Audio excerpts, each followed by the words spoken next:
Well, the run is over. The Grimace Mets lost in Game 6 to the Los Angeles Dodgers. About a week ago, as I record this, I needed some time to mourn the most the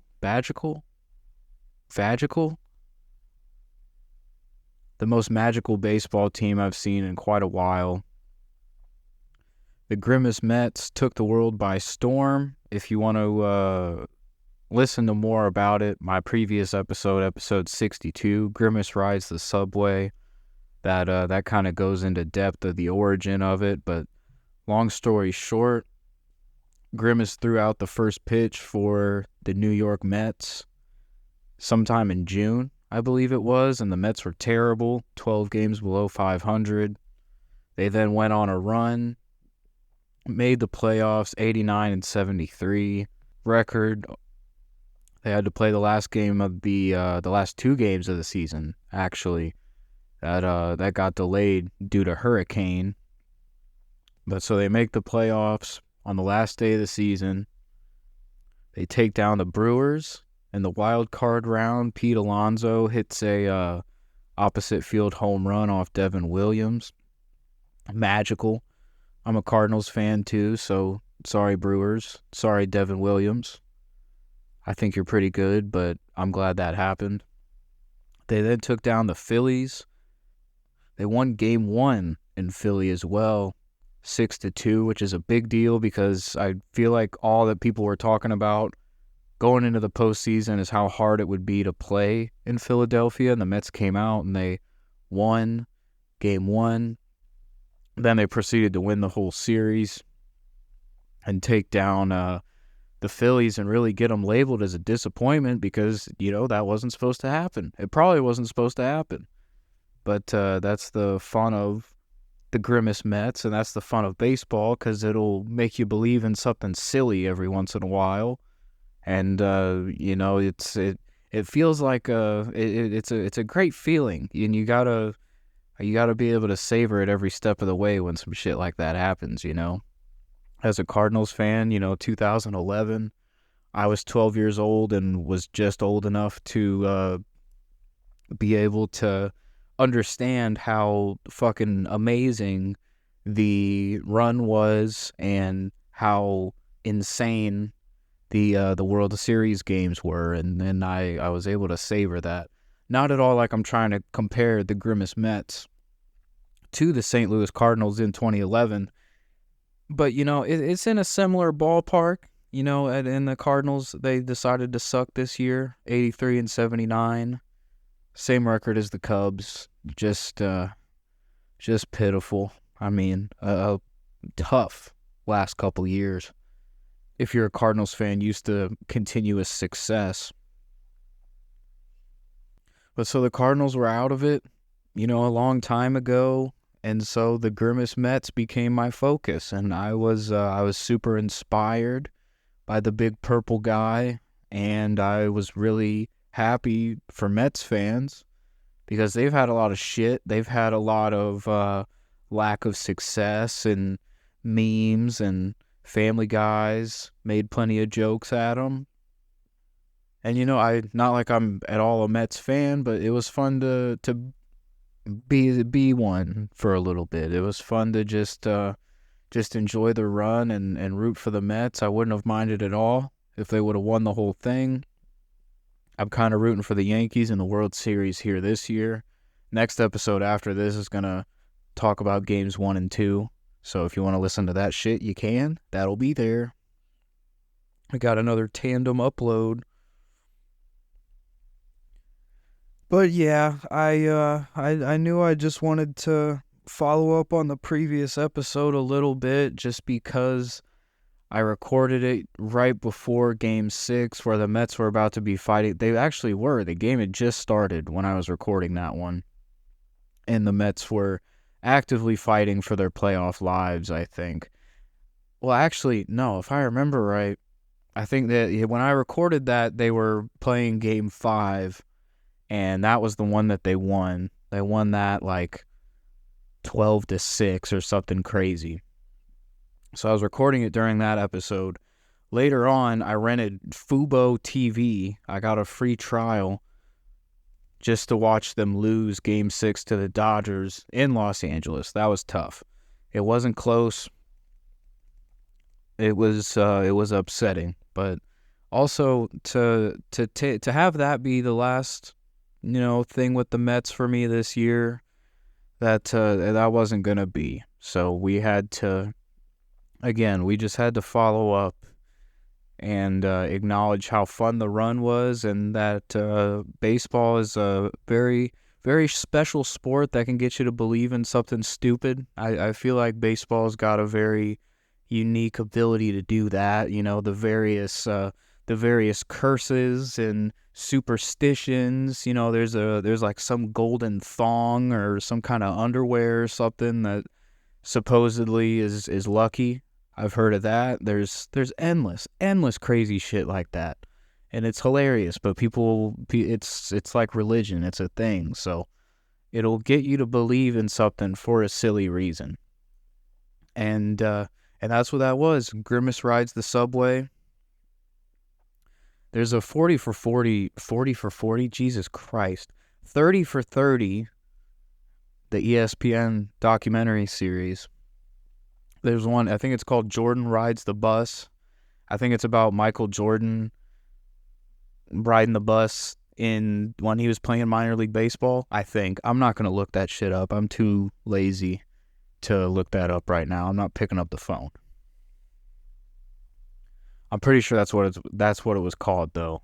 And that was the origin of my title, Grimace Rides the Subway, because that's what happened. Grimace rode the subway, but that was after he was already a New York hero, So he's walking around the subway like the fucking president. People are taking pictures with him. There's cameras. People are excited. Again, it was magical. And it was the culmination of a magical run by a very exciting team. They had plenty of supposed help from random internet celebrities and, oh my God, who was that guy? Oh man. They had some old bastard on the first day. His name was Seymour Wiener. Seymour Wiener. That was his fucking name. He was a World War II veteran that threw out the first pitch at opening day in New York at the Mets' first home game. I'm damn positive. Look that shit up. If I was wrong, fucking tweet me or something at the Bullpen Show, Bullpen Podcast on Twitter. I'm trying to tweet more on that shit. I'm trying to get at least one tweet a day. That's the requirement. I'm trying to make myself do that social media shit more. I don't enjoy it, but at least on the podcast Twitter, I'm gonna fuck around a little bit, and there's not a lot of thought. But anyway, but yeah, if I'm wrong, fucking tweet me. Do it there. It's not called Twitter anymore, but you know what I'm talking about. It was hilarious. There were so many heroes that helped the Mets transcend this year, and Grimace was by far the biggest one, the biggest purple hero you will ever see. Again, I'm not a Mets fan, but I love it. Doc Gooden is a fucking dog. He's one of my favorite pitchers of all time.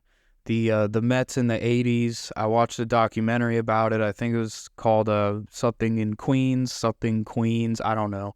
Documentary series. It was damn good. I was so entertained by it.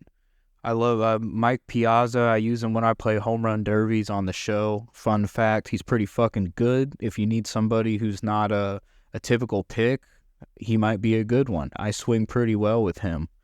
But again, I'm not a Mets fan. I've said it 3 fucking times. But I respect the franchise, and there's history there, and there's fans who give a fuck, and there's fans who have been through a lot of shit in that franchise, and I was rooting for him. And Grimace is apparently magical.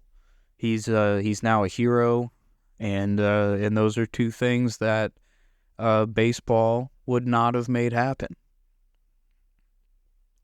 I found an interview from Mets outfielder Brandon Nimmo in June 17th of this year, right as the Mets were starting to get hot, I believe.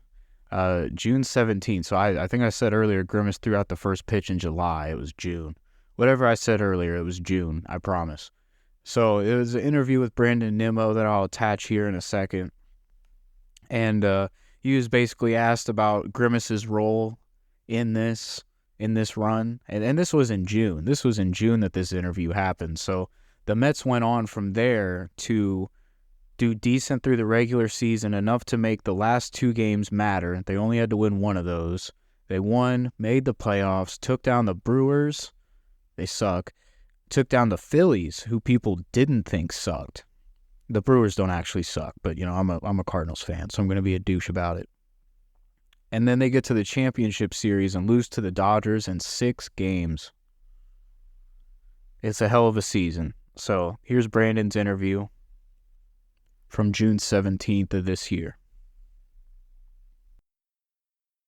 Brandon, you're always very articulate, but I want you to be very thoughtful about this next answer. How much credit do you guys give to Grimace for this recent streak?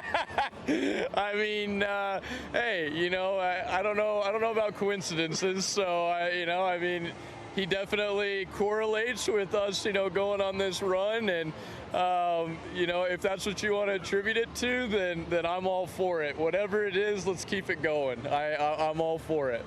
You didn't expect that one, did you? No, I didn't. I love that. That was a great, serious run into it. I thought I was getting a real serious question there, but no, I think it's great. Whatever. Like we even said, when we're having the team meeting, we need to have fun. We need to come out here. We need to have fun. We need to be accountable to each other. But first and foremost, we all grew up with this being a kid's game, and so I think that's a lot of fun. Adding Grimace to this. So I'm all for it. Brandon, thanks. Yeah, thank you.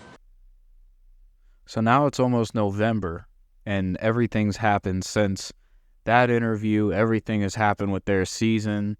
And again, who would have thought? Nobody would have thought, maybe outside of the Mets, dudes in that clubhouse, the Mets fans, nobody. It seemed like nobody would have saw this coming. So it was a hell of a run, and it was very worth acknowledging and bidding a farewell to. Smiling because it happened, not crying because it's over, as they would say.